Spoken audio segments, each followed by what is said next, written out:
नमस्कार, प्रणाम, अभिवादन। आज दिनांक 21 फरवरी 2024, दिन बुधवार। जिस विषय को हमने पीछे कि ज्योतिष किसको सीखना चाहिए या ज्योतिष सीखने के लिए क्या क्या पात्रताएं होती हैं, उस पर चर्चा की थी। उससे अगली कड़ी में ज्योतिष सीखने के लाभ क्या हैं या ज्योतिष क्यों सीखना चाहिए। क्या आज के इस भौतिकवाद में भी या आज के कलयुग में भी उस वेदों में उल्लिखित एक शास्त्र या वेदों के एक अंग की कोई प्रासंगिकता बाकी है या उसका कोई उचित लाभ वर्तमान के युग में लिया जा सकता है, जबकि पूरी तरीके से कालखंड थोड़ा सा गौर से देखें, इस पर चर्चा की जाए तो आपको यह दृष्टिगोचर होगा कि ज्योतिष जो कि पूरी तरीके से भारतीय संस्कृति की एक बहुत बड़ी खोज थी, बहुत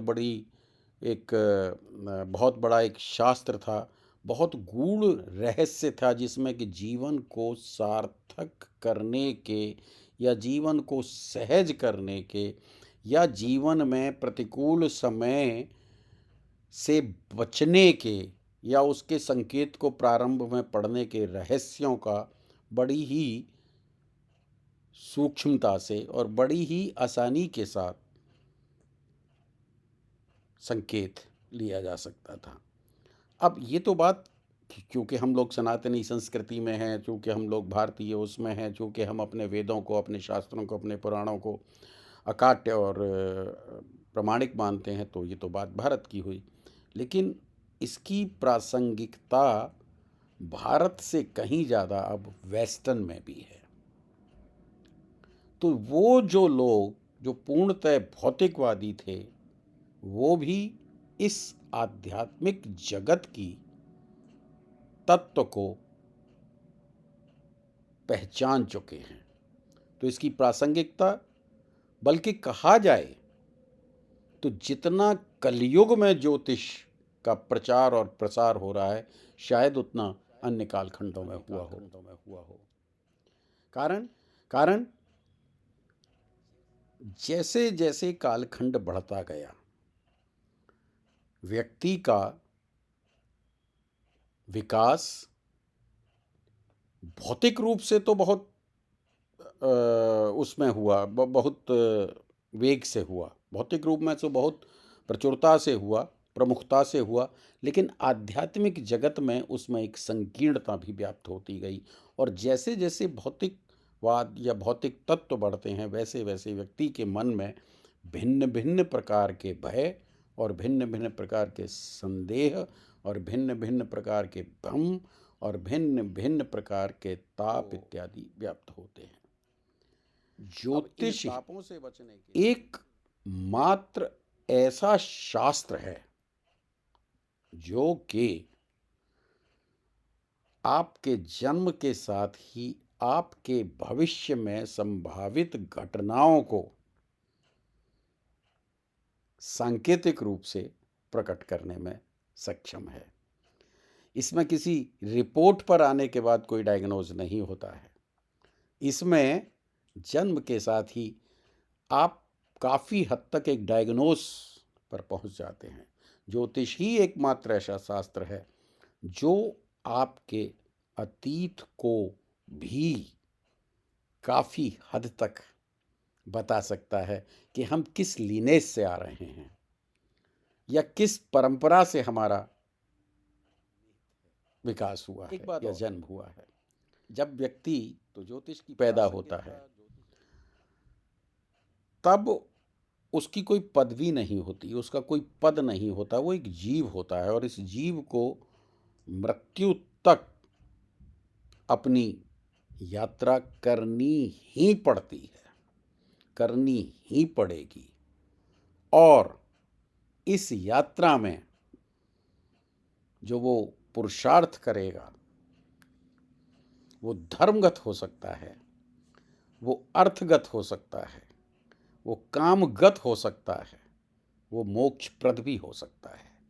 और ये जो 4 पिलर हैं सनातनी संस्कृत के, इसको जितनी खूबसूरती से और जितनी सरलता और सहजता से ज्योतिष के माध्यम से जाना जा सकता है, शायद ही किसी और शास्त्र में इतनी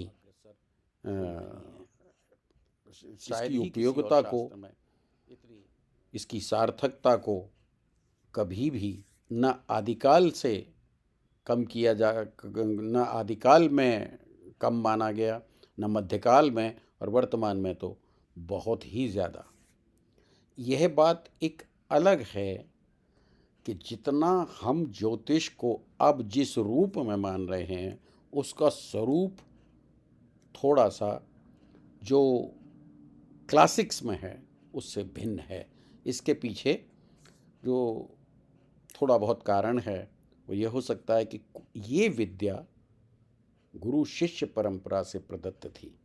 दूसरी, इस विद्या के अंतर्गत कहीं भी किसी भी प्रकार का भय व्याप्त करना नहीं था।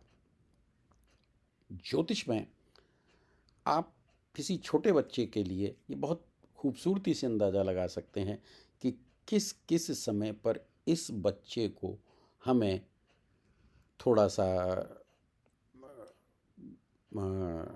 बाहर निकलते समय सावधानी रखनी पड़ेगी, या कौन सा कालखंड ऐसा होगा जिस समय हमें इसके स्वास्थ्य पर विशेष ध्यान देना पड़ेगा।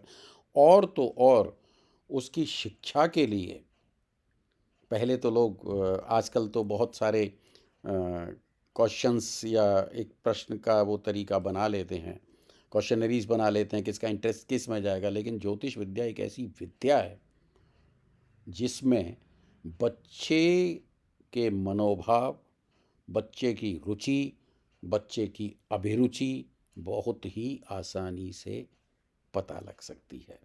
ज्योतिष ही एकमात्र ऐसा शास्त्र है जिसमें हम अपने और अपने संभावित पार्टनर के गुण और दोष को अपने गुण और दोष के साथ मिलान करके अपने एक वैवाहिक जीवन को या किसी अन्य व्यक्ति के साथ पारस्परिक संबंध स्थापित करते हुए बड़ी ही सरलता के साथ पहचान कर सकते हैं। तो इन्हीं तत्वों के इर्द गिर्द ज्योतिष अंत में एक ऐसा शास्त्र है जो कि बुद्धिजीवियों के लिए इसलिए भी अनिवार्य हो जाता है कि अंत गोत्वा जीव को उसके परम उद्देश्य से, आत्मा को उसके परम अंश की तरफ अग्रसर करने में और उस यात्रा में आने वाले संभावित अवरोधों के बारे में भी बता सकते हैं। चर्चा करेंगे। तो यह अगर शास्त्र आपके किसी भी मन मस्तिष्क में इस प्रकार की जानकारी आपके हृदय को अच्छी लगती हो तो इस पटल को आप सब्सक्राइब करें और